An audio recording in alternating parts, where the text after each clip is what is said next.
tu as des animaux de compagnie? Tu vas nous montrer des photos? Non, j'ai pas d'animaux de compagnie. J'en avais.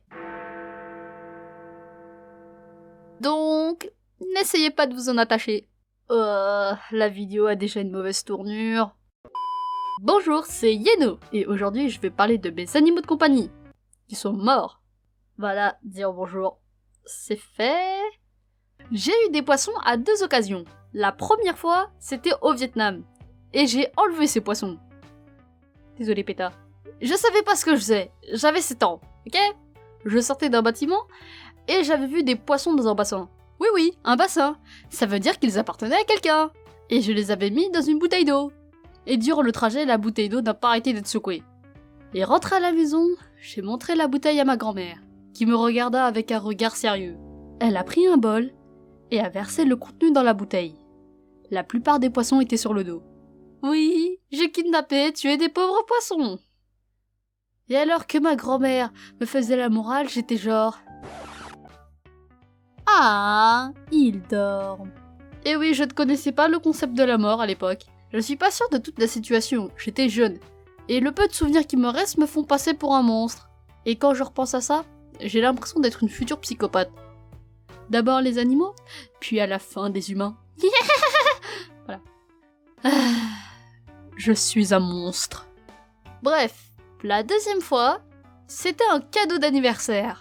Et là, je m'adresse à tous ceux qui veulent offrir un animal de compagnie en cadeau, que ce soit un chat, un chien ou un poisson rouge. Faites-le quand vous savez que la personne le veut et est prête à assumer la responsabilité d'avoir un petit être à la maison. On m'a offert 2 poissons, et je m'en occupais jamais. C'est mon père qui les nourrissait et nettoyait leur aquarium.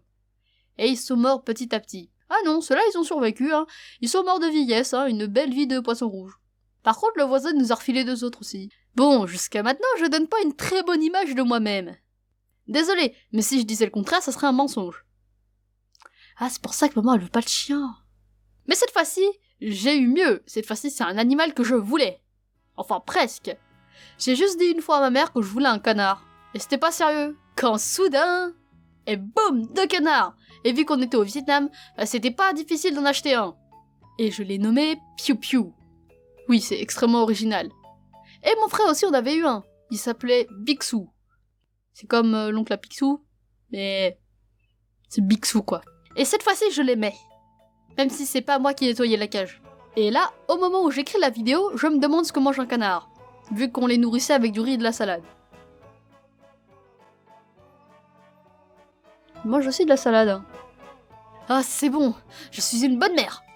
J'espère que je ne vous ennuie pas.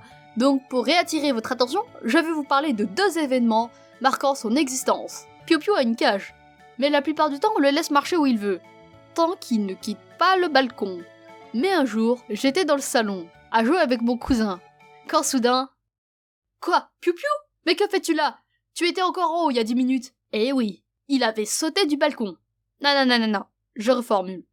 Il avait sauté de 3 étages. Et il s'en est sorti! Est-ce que les canards volent? Oh. Un autre moment de sa vie fut le moment où j'avais décidé de lui faire peur. Parce que c'est marrant. Mais cette fois-ci, je l'avais vraiment effrayé. Car il... c'est gênant. Il s'est fait dessus en ce temps. Ça ressemblait à un jetpack à base de merde. Et quand je suis rentrée en France, j'ai dû laisser Piu Piu à ma grand-mère. Et quand je suis revenue au Vietnam, je lui ai demandé où se trouvait Piu Piu. Et elle m'a répondu « Oh, tu vois, ils avaient bien grandi. Trop grandi. » Et le voisin s'en est chargé. Piu Piu et Bixou ont été transformés en canards laqués. Le traumatisme.